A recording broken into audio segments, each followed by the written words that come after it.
Chef Turcotte, comment ça sonne quand je vous dis ça? Parce que c'est tout frais, là, hein? C'est une nouveauté, effectivement. C'est tout frais, vous l'avez dit.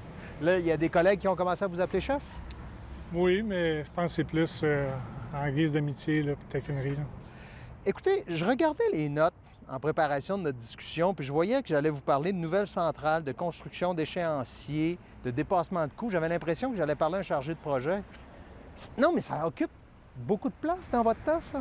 Ça occupait déjà beaucoup de place dans mon temps parce que comme directeur adjoint au développement organisationnel, c'était des mandats corporatifs, donc ça relevait de moi. Donc, j'avais la responsabilité de suivre ces projets-là de très près. Là. Est-ce qu'on doit s'attendre à une continuité, vu que vous étiez très près du chef Pigeon? Est-ce que dans les faits, c'est comme on dit en anglais, business as usual?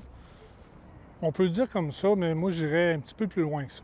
Je dirais que tous les mandats corporatifs puis le développement de l'organisation, j'en ai fait partie de ces décisions-là. J'étais directeur adjoint au service de police. Donc, si on parle de continuité, oui, assurément. Mais est-ce qu'on peut inscrire ça aussi avec des volets d'amélioration continue encore plus forts, de consolidation de notre réorganisation? Ça fait pas si longtemps que ça qu'on a mis ça en place. On a un nouvel équipement qui s'en vient, un immeuble qui est pour notre service de police, une nouvelle centrale.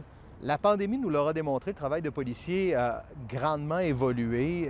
Vous devez de plus en plus faire affaire avec des gens qui sont en situation de crise en raison de problèmes de santé mentale.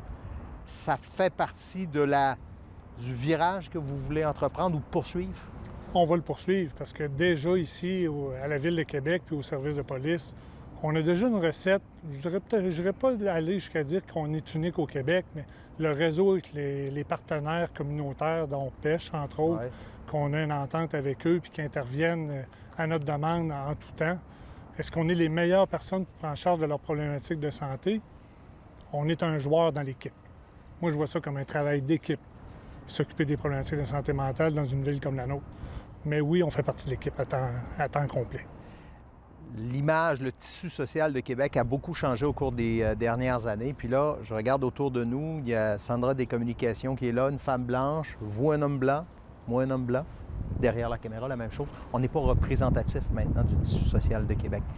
Qu'est-ce que vous pouvez faire au sein du service de police de la Ville de Québec pour améliorer cette situation-là? Vous avez vu l'alignement que la Ville prend. On s'inscrit dans cet alignement-là, malgré le fait que, historiquement, des minorités ethniques, on en a déjà au service de police. Là. Qu'est-ce que vous pouvez faire pour... Là, ils sont là, ils vous écoutent. Là. Oui, des jeunes policiers en devenir, issus des communautés maghrébines.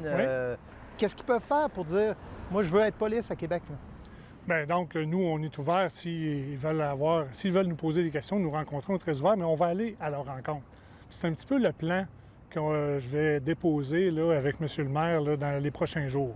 Qu'est-ce que vous faites lundi matin? Qu'est-ce qui est entamé là, dans vos chantiers? Écoutez, on en a parlé un petit peu tantôt, les problématiques de santé mentale. Moi, je veux m'assurer de continuer à offrir un service de très haute qualité aux citoyens.